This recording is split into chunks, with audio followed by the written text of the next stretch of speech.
favor, lá em 1 Samuel 23, nós vamos ler um versículo.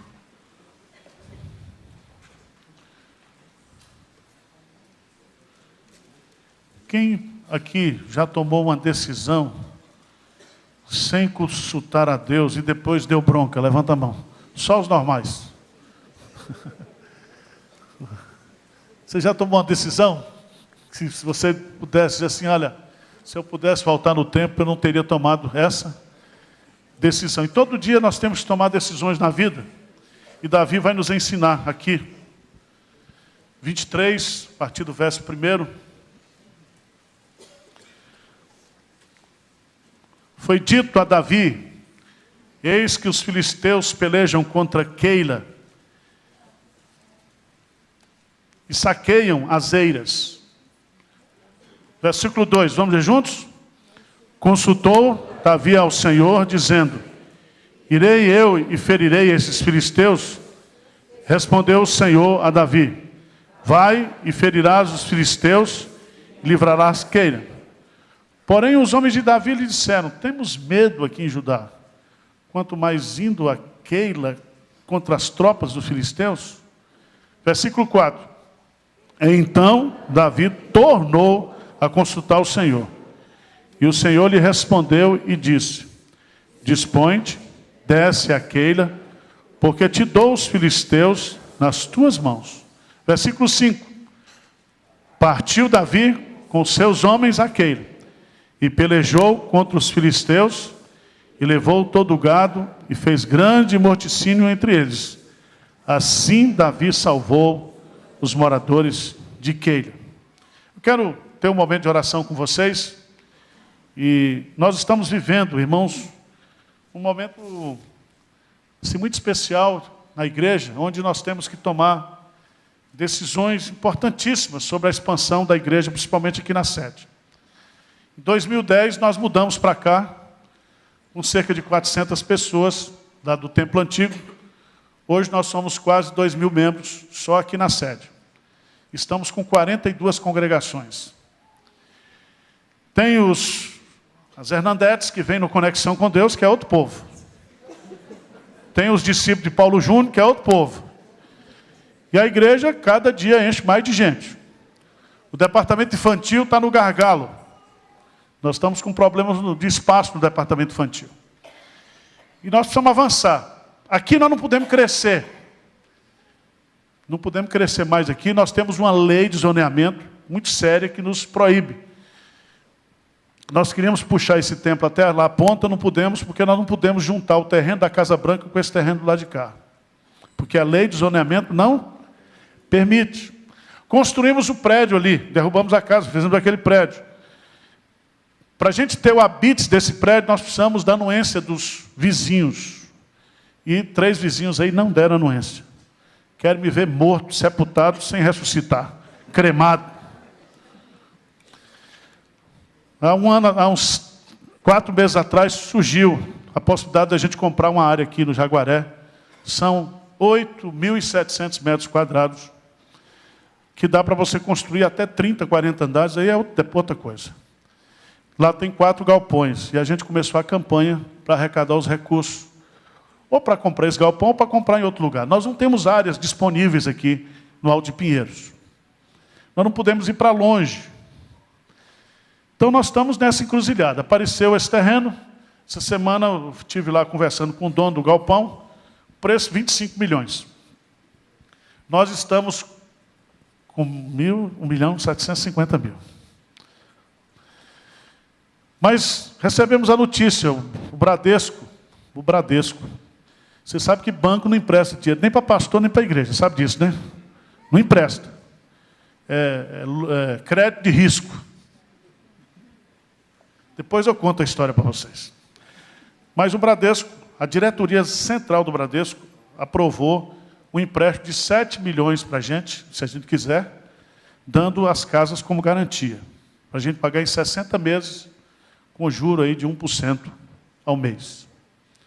Também nós estamos conseguindo, a junta patrimonial da IPB, um empréstimo de 3 milhões.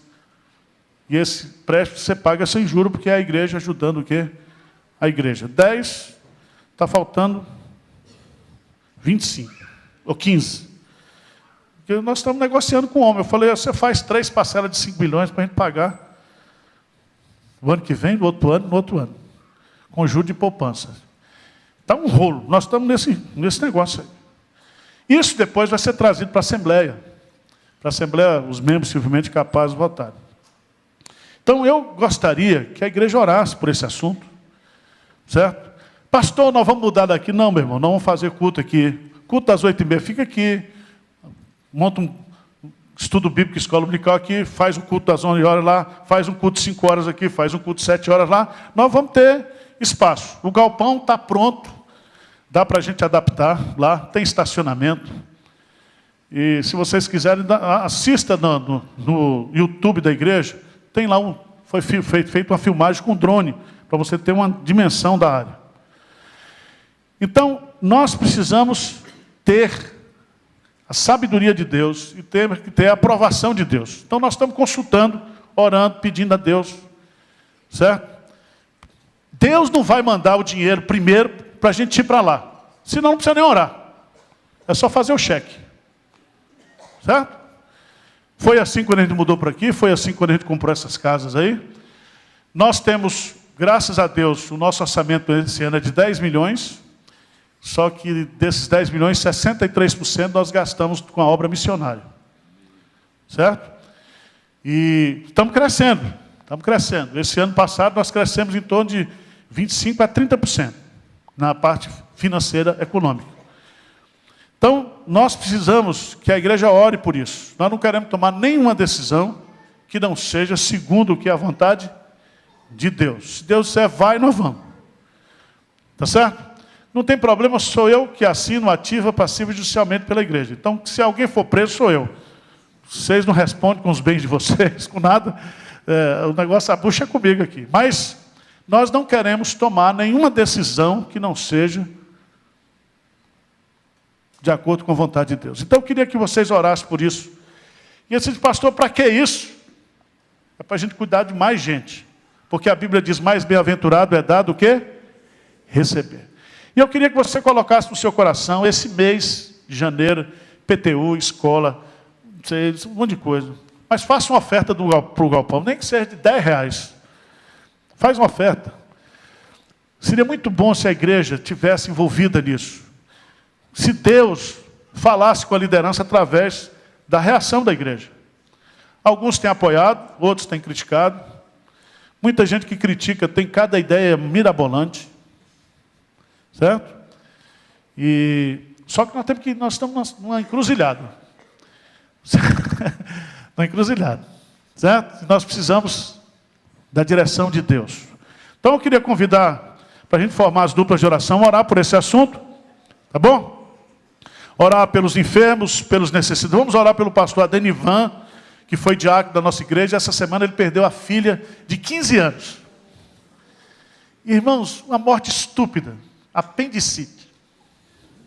Deu apendicite, inflamou. Nós estamos no século XXI, um negócio desse. Machuca o coração. É um caso, 2 meninas gêmeas, morreu uma de 15 anos. Então vamos orar por eles. Vamos orar uns pelos outros. Tá? Vamos derramar o nosso coração na presença de Deus.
Senhor Deus, nós estamos com o nosso coração quebrantado diante de Ti, na certeza de que a Tua vontade, ela é boa, ela é perfeita e ela é agradável. Nós consultamos o Senhor, nós estamos aqui como igreja, colocando o projeto de expansão nas Tuas mãos. O Senhor é o dono da igreja, o Senhor é o dono da obra, o Senhor é o Deus de todos os recursos, o Senhor é o Deus da providência. Pai, num país onde o falso evangelho cresce, onde os ensinos humanos estão prevalecendo, ó Deus, sobre o verdadeiro evangelho, infelizmente na cidade de São Paulo. Que o Senhor nos dê ousadia, que o Senhor nos dê coragem de pregar com firmeza, com intrepidez, com ousadia, no poder do Teu Santo Espírito, o evangelho da graça do Senhor. E agora, Pai, o Senhor conhece as lutas, as necessidades, as angústias do Teu povo.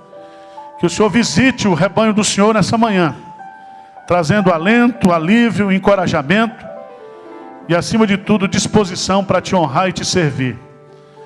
Fala ao nosso coração agora através da meditação da Tua palavra. Nós oramos humildemente, em nome de Jesus. Amém. Vamos abrir a palavra de Deus no Evangelho de João, capítulo 6, versículo 37, depois versos 44 e 45. Eu quero falar com vocês nessa manhã, meditar na palavra de Deus sobre a salvação segundo Jesus Cristo. A salvação segundo Jesus Cristo. Preste atenção. A coisa mais importante para você nesta vida é a sua salvação pessoal. Esse é o assunto mais importante. Você não pode partir para a eternidade sem ter uma experiência de conversão, de regeneração, de novo nascimento. Os outros assuntos, todos eles, são assuntos supérfluos diante da seriedade que é a salvação da sua alma. Depois que você morrer, você só tem dois destinos. Ou você vai para o céu, ou você vai para o inferno. Ou você vai para a presença de Deus, para desfrutar da vida eterna, ou você vai para o inferno, para a segunda morte, e eternamente você estará separado de Deus em tormento eterno. Então você precisa entender bem essa doutrina e resolver esse assunto com Deus. Amém? Amém? Amém. Tá bom. João 6,37. Vamos a uma só voz? João 6,37. O que é que diz? Todo aquele que o Pai me dá, esse virá a mim. E o que vem a mim, de modo nenhum o lançarei fora. 44, 45. Vamos lá? Ninguém pode vir a mim se o Pai que me enviou não o trouxer. E eu o ressuscitarei no último dia. Está escrito nos profetas, e serão todos ensinados por Deus. Portanto, todo aquele que da parte do Pai tem ouvido e aprendido, esse vem a mim. Preste atenção, só há duas correntes teológicas acerca da salvação. A primeira delas é que a salvação é um ato humano. Eu decido a minha salvação. Eu produzo a minha salvação, quer seja através das boas obras, quer seja através da moralidade, quer seja através do cerimonialismo religioso. E é interessante porque todas as religiões que nós temos no mundo, a maioria delas, exceto o cristianismo, tem como pressuposto de que eu posso me salvar, que eu posso produzir a minha salvação.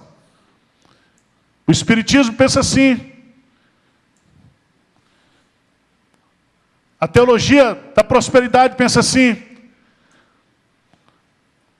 E a gente poderia trabalhar, mas o mais importante que eu quero colocar para você nessa manhã é que a segunda corrente da salvação a salvação é um ato exclusivo de Deus. Só há salvação porque Deus nos salva. Só há salvação porque há uma iniciativa de Deus para nos salvar. E aí, vem essas discussões, né? Discussões que você vê na internet. Lei e graça. E aí você encontra aquela discussão antiga, 3º e 4º século, Agostinho e Pelágio. E agora tem uma doença aí na internet que é calvinismo ou arminianismo. E as pessoas estão se degladiando, e eu espero que, além da discussão, que cada um tome uma decisão. Porque você pode ser calvinista e ir para o inferno. Se você for um calvinista teórico. Você pode ser arminiano e ir para o inferno. Diz que um calvinista chegou no inferno e diz, mas eu dava aula lá em Pinheiros. Eu era professor da escola dominical. Conhecia a Constituição, conhecia a Confissão de Fé de Westminster, subscrevia. Só que você não aceitou Jesus. Por isso que ele está aqui. Então, antes de pensar em ser um teólogo, seja um crente. Seja um crente. Eu vi essa semana uma frase que a salvação da igreja evangélica é ser cheia de Calvino. E a Bíblia diz o contrário. A salvação da igreja evangélica é ser cheia de Jesus, ser cheia do Espírito Santo. Então eu queria chamar a sua atenção para isso. E aqui Jesus Cristo vai nos ensinar em João capítulo 6, alguns princípios. Eu selecionei aqui 5 princípios que fundamentam o conceito de Jesus acerca da salvação. O primeiro deles é a origem da salvação. Diz o texto no versículo 27, todo aquele que o Pai o quê? Me dá. Todo aquele que o Pai me dá. Preste atenção, porque esse versículo, Jesus está dizendo que a salvação começa em Deus. Que eu e você, para sermos salvos, nós precisamos que Deus tenha nos escolhido como presentes para Jesus. Vamos ver o texto? Evangelho de João. Evangelho de João, capítulo 17. Evangelho de João, capítulo 17. Isso se chama a doutrina da eleição.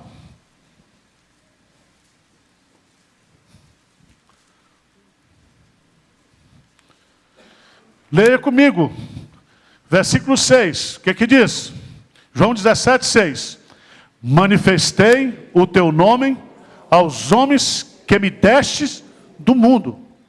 Eram teus, tu nos confiastes, e eles têm... Agora eles reconhecem que todas as coisas que me têm dado provêm o quê? De ti. Você precisa entender o seguinte, que eu e você só podemos ter a salvação de Deus se Deus nos escolheu e nos presenteou para Jesus. Jesus vai dizer, eu converti aqueles que o Senhor me deu. Eu chamei aqueles que o Senhor me deu. E eu quero que o Senhor os guarde. Eu não peço que os tire do mundo, mas que os guarde do mal. Então Jesus Cristo não somente... Ele tem esse conceito de que nós somos dele. E que a nossa permanência nele depende da intercessão dele. Ele está claramente defendendo aqui a doutrina da eleição. Vamos voltar lá para João capítulo 6. João capítulo 6. Todo aquele que o Pai o quê? Me dá. Ser salvo é ser um presente de Deus para Jesus. Então preste atenção, não é você que abre o seu coração para Jesus entrar. É Jesus que entra no seu coração pelo poder do Espírito Santo. Poder da regeneração. Você diz, pastor, mas eu não entendo muito esse negócio de eleição. É melhor você ser eleito, burro, e ir para o céu. Não tem problema. Não tem problema. Ah, eu não entendo, meu irmão, não entendo, tudo bem. Charles Spurgeon disse, olha, gente, é o seguinte, eu não sei por que Deus me escolheu, porque eu não vejo em mim nenhum motivo para Ele ter me escolhido. E ele diz, eu penso que Deus me escolheu antes de eu ter nascido, porque depois de nascido, eu jamais o escolheria. Se não fosse a eleição de Deus, você estava hoje aí nos blocos carnavalescos, dançando, praticando todo tipo de orgia. A graça de Deus operante na sua vida, meu irmão. Amém? Se nós estamos aqui, é porque Deus nos escolheu e nos deu a Jesus como presente. Como presente. Veja, o segundo ponto que ele vai colocar aqui, todo aquele que o Pai me dá. A origem da salvação é a eleição de Deus. Segundo princípio, a salvação segundo Jesus, ela é impossível para o homem. Há uma incapacidade espiritual. Veja no texto. Ele vai dizer aqui, presta atenção, veja o que ele vai dizer aqui no versículo 44, a primeira frase. Ele diz assim, ninguém pode vir a mim se o Pai que me enviou não o quê? O trouxer. Ele não está dizendo ninguém quer, ele está dizendo ninguém o quê? Pode. Vós não quereis vir a mim para terdes vida. Examinais as escrituras e cuidais ter nelas a vida eterna, e são elas que de mim testificam. Mas vocês não querem. Vocês não querem porque vocês não podem.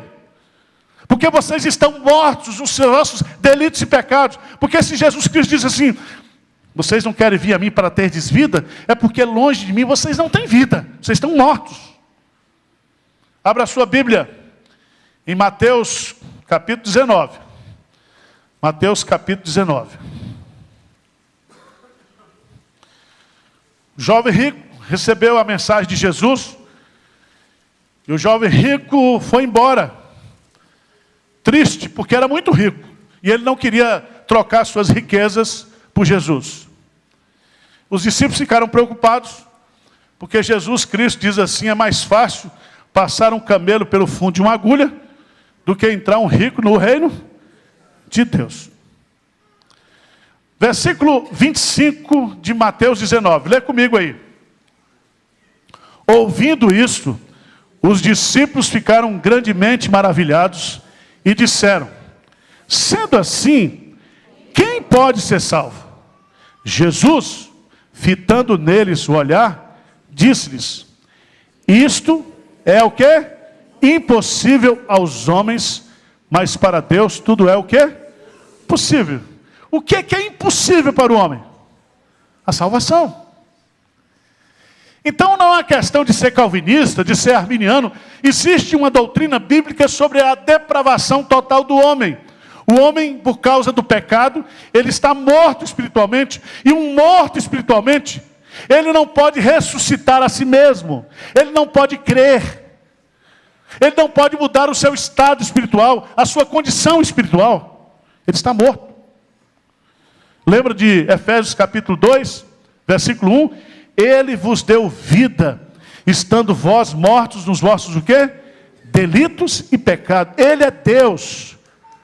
Ele nos deu vida. Nós estávamos mortos. Nós somos passivos no processo. É Deus que nos dá a vida.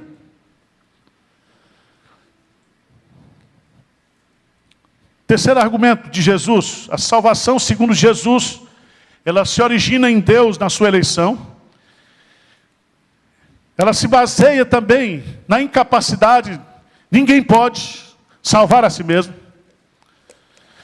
Mas há uma terceira lição, é que essa salvação, ela é necessária para nós. E essa necessidade que é revelada aqui no texto, é que todos nós, para sermos salvos, nós necessitamos ir a Jesus. Presta atenção, não é ir à igreja. Não é ser presbiteriano, calvinista, reformado. Você precisa ir a quem? A Jesus. Depois você abraça o calvinismo. Certo? Depois você vira reformado. Mas primeiro, antes de passar para o Calvino, passa no Calvário. Passa em Jesus. Veja que aqui no texto, vamos ver lá o texto de Mateus, de João, capítulo 6. Ele diz assim: todo aquele que o Pai me dá, esse virá a mim. E ele repete: o que vem, o que? A mim. No versículo 44, ele diz: ninguém pode vir o que? A mim. Depois no versículo 45, ele diz: portanto, todo aquele que da parte do Pai tem ouvido e aprendido, esse vem o que? A mim. Ele vai usar o verbo ir a ele aqui 4 vezes. Então presta atenção, ir a Jesus é a necessidade que nós temos para recebermos a salvação. Por que nós temos que ir a Jesus?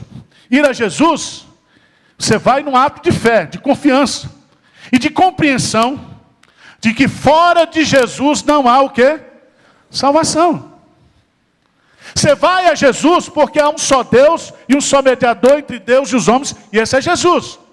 Você vai a Jesus porque Jesus, Ele é o único caminho, Ele é a única verdade, Ele é a única vida, e só através de Jesus é que nós chegamos até Deus. Você tem que ir a Jesus porque fora dele não há salvação. Foi Jesus que morreu por você, que assumiu as suas culpas, o seu pecado.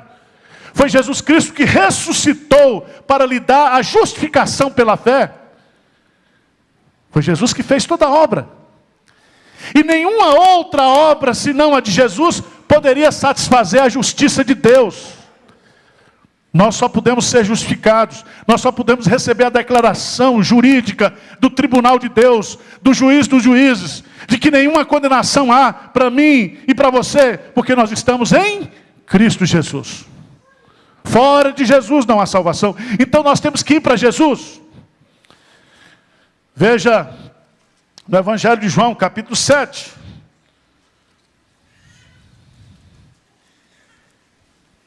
Versículo 37. O que Jesus vai dizer? João 7, 37. O que diz? No último dia, o grande dia da festa, levantou-se Jesus e exclamou: se alguém tem sede, venha a mim e beba. Quem crer em mim, como diz as Escrituras, do seu interior fluirão o quê? Rios de água viva. Você precisa ir a Jesus. Você precisa ir a Jesus. Mas é tão interessante, irmãos, porque eu preciso ir a Jesus arrependido. Arrependido. O que é arrependido? Arrependido é você reconhecer que você é um pecador. É você dar meia volta no caminho que você está andando, caminho de morte, caminho de pecado, caminho de destruição, e pela fé você se converter e voltar-se completamente para Deus.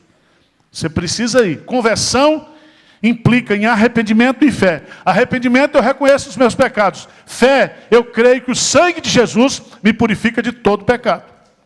Mas há um detalhe aqui no texto, no versículo 45, versículo 45, e também Jesus vai nos ensinar aqui algo precioso. Ele vai dizer aqui, no versículo 45, ninguém pode vir a mim, se o Pai que me enviou, não o quê? Trouxer. Veja que aqui há uma operacionalização desse ir a Jesus. Não sou eu que vou a Jesus com as minhas próprias pernas. Eu sou o quê? Levado por Deus. Eu sou levado por Deus. Diz, pastor, mas não é assim não. Olha, a Bíblia diz assim: vinde a mim todos vós que estáis cansados e sobrecarregados, eu vos aliviarei. E um dia eu cheguei na igreja, estava cansado, sobrecarregado, ouvi essa mensagem, aceitei Jesus. Só que de trás da porta do convite, tinha lá essa verdade. Ninguém pode vir a mim se o Pai não o trouxer. É Deus que nos leva. Deus nos leva através das circunstâncias. Deus nos leva através do sofrimento. Deus nos leva através de uma vida abençoada. Deus nos leva. É Deus que nos conduz. É Deus que nos carrega à presença de Jesus. O seu chamado, o chamado de Deus é irresistível. É irresistível. Você está ouvindo o Evangelho, e esse Evangelho se dirige aos seus ouvidos externos. Você tem um chamado externo, mas há um chamado interno que só Deus, só o Espírito Santo pode efetuar isso na sua vida. Por isso tem muita gente que está na igreja porque ouviu o chamado externo, mas precisa ouvir o chamado o quê? Interno. Interno. Eu acho interessante, veja, lá em Atos dos Apóstolos, capítulo 9, a maior conversão do cristianismo. A maior conversão que já aconteceu no cristianismo. A conversão de Saulo de Tarso. Saulo de Tarso. Esse sujeito, ele era uma ameaça para a igreja. Era um perseguidor da igreja. Por isso que ele vai lá dizer, quando escreve para Timóteo, dos pecadores eu sou o quê? O principal. Porque ele perseguiu a igreja. E um dia, nesse ato de perseguição, bufando feito um touro selvagem, ele perseguindo a igreja, no caminho de Damasco, Jesus se encontra com ele. E ele cai por terra, e ali ele é convertido, ele é regenerado. E aí, é muito interessante, porque acontece, né, com a igreja lá de Jerusalém, o que acontece hoje, quando chega um crente novo aqui.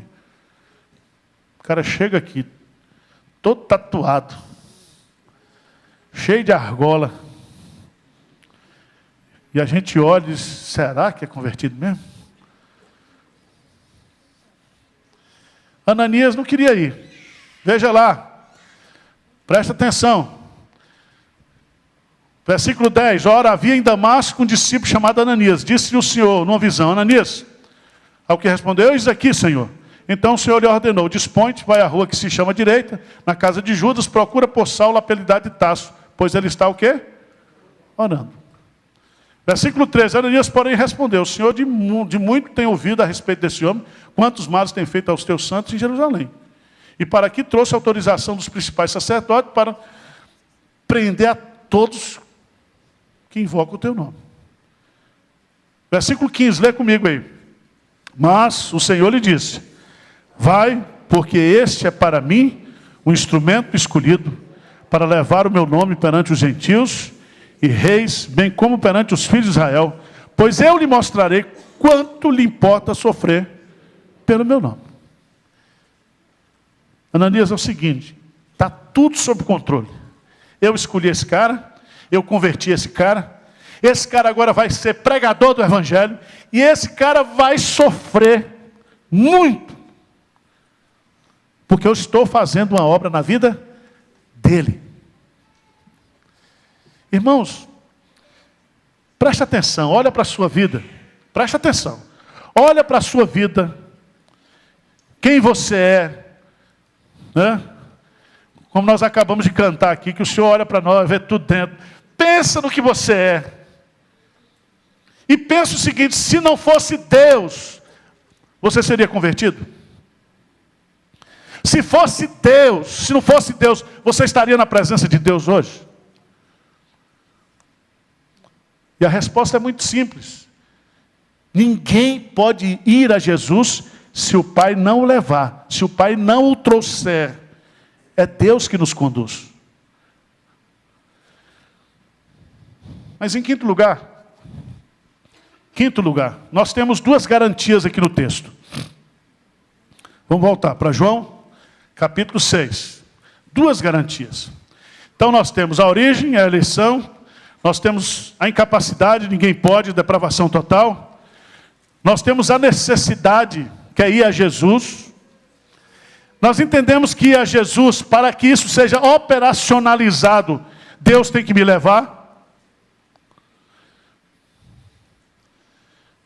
Mas Ele vai nos dar aqui, são 3 garantias. Quais são essas 3 garantias? A primeira está no versículo 37. E o que vem a mim, de modo nenhum, o quê? Lançarei fora.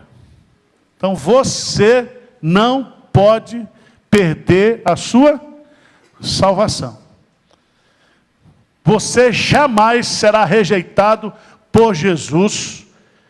Se foi Deus que o presenteou a Ele, se foi Ele que carregou você à presença dEle, se a sua salvação é um ato de Deus, você jamais será lançado fora. Diz amém aí, por favor. Amém. Você pode passar por crise, você pode cair, você pode pecar, você pode fazer o que você quiser. Nada poderá afastar você do amor de Deus que está em Cristo Jesus. Você vai apanhar, você vai ser disciplinado, você vai ser corrigido, mas você não perderá a sua salvação. João capítulo 10, rapidinho, Jesus diz claramente isso. Versículo 26. Mas vós não credes, porque não sois das minhas ovelhas. 27, o que diz? As minhas ovelhas ouvem a minha voz, eu as conheço e elas me seguem. Eu lhes dou a vida eterna, jamais o quê? Perecerão. Ninguém as arrebatará da minha mão. Aquilo que meu Pai me deu é maior do que tudo. Da mão do Pai ninguém pode o quê? Arrebatar. Nem você querendo pular, você vai conseguir. Tá certo? Você não vai. Uma vez salvo, você tem que entender que a salvação é para sempre. Aquele que começou uma boa obra na sua vida, vai concluir. Isso se chama doutrina da perseverança dos santos. Você vai continuar. Deus não vai largar você. E Paulo vai dizer em Romanos, que a vocação de Deus e os decretos de Deus são irrevogáveis. Você acha que pode brincar com Deus? Tem um anjo lá no céu com um branquinho na mão, põe seu nome no livro da vida, passa o branquinho, você sai da igreja. Escreve de novo. Não é assim não. Alegrai-vos porque o vosso nome está escrito no livro da vida. E escrito lá no livro da vida, você é salvo aqui na terra e você jamais perderá a sua salvação. Segunda coisa maravilhosa, que a segunda garantia maravilhosa que está aqui no texto de João 6, versículo 39, versículo 44, ninguém pode vir a mim se o Pai que me enviou não trouxer, e eu o ressuscitarei no último dia. O que significa isso, gente? Significa que a nossa salvação está garantida até o último dia. O último dia da nossa existência aqui, ou o último dia quando Jesus Cristo voltar. Se Jesus Cristo voltar essa semana, está garantido. Se você morrer antes, já está o quê? Garantido. A sua ressurreição está garantida. Ele vai ressuscitar você. E aí, o apóstolo João vai dizer que nós seremos semelhantes a Ele. E o veremos como Ele é. Amém? Nós receberemos um corpo semelhante ao corpo de Jesus. Mas há uma terceiro aspecto de garantia que eu acho maravilhoso, essa promessa. Versículo 45. Está escrito nos profetas, e serão todos ensinados por Deus. Portanto, todo aquele que da parte do Pai tem ouvido e aprendido, esse vem o quê? A mim. Preste atenção. A garantia que nós temos aqui é que Deus, Ele é o nosso professor. E nós só vamos a Jesus porque nós estamos ouvindo e aprendendo. Ouvindo e aprendendo. Ouvindo e aprendendo. Ouvindo e colocando em prática. Ouvindo e colocando em prática. E Deus é que está nos ensinando. Quantos sermões ruins você já ouviu? Já ouviu muito sermão ruim? Deu vontade de nem voltar para a igreja? Esse pode ser um, você pode até achar.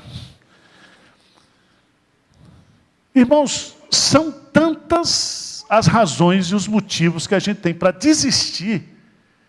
mas somente aqueles que são ensinados pelo Senhor.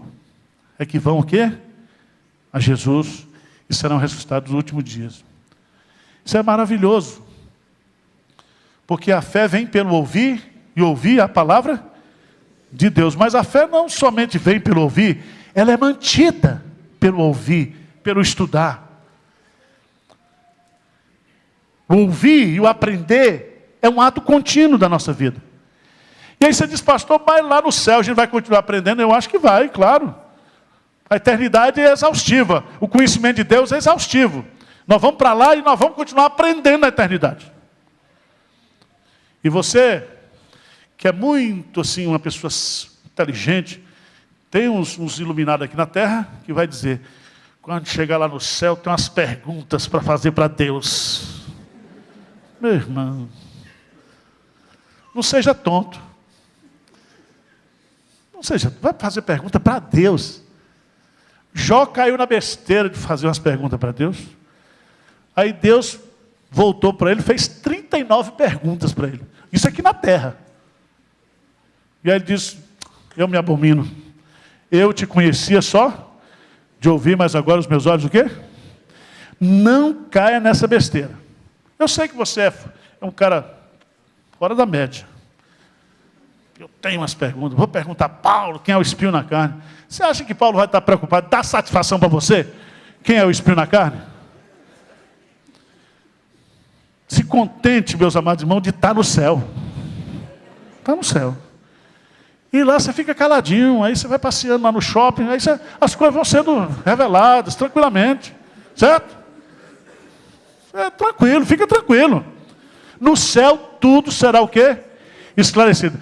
E eu tenho uma má notícia para você, é que lá no céu, você conhecerá você como você é conhecido hoje.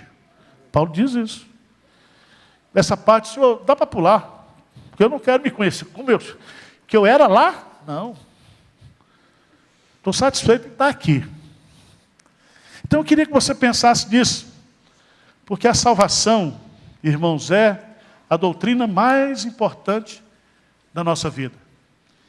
E há um texto lá em Jeremias, que eu queria que você lesse comigo. Já que o pastor pregou, nós estamos no verão, não estamos? Vamos ficar de pé? Vamos no verão. Então no período da colheita também, eu espero que nesse verão você se converta. Diz aí, Jeremias capítulo 8, versículo 20. O que é que diz aí? Jeremias 8, 20. O que é que diz? Passou a cega, findou o verão.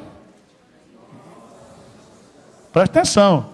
Eu sei o que vocês fizeram no verão passado. 1 e 2. Deus sabe o que está acontecendo na sua vida. Não deixe terminar o verão. Não deixe mudar esse horário de verão sem que você tome a decisão de ser salvo. Essa é a coisa mais importante da sua vida, da minha vida, da nossa vida. Senhor Deus, olha para nós aqui com graça, com misericórdia. Porque apesar de levar assim meio jocosamente, mas esse assunto é o assunto mais importante, que define a nossa eternidade, que define a nossa bênção, o nosso sofrimento eterno, Senhor. Deus, não permita que ninguém que está aqui nessa manhã, alguém que está nos assistindo na internet, passe para a vida futura, passe para a eternidade, sem ser salvo por Jesus. Pai, opera a salvação no nosso meio. E ajuda-nos a continuar pregando essa palavra tão graciosa, tão maravilhosa. Pois esse é um privilégio que o Senhor nos dá. No nome precioso de Jesus. Amém.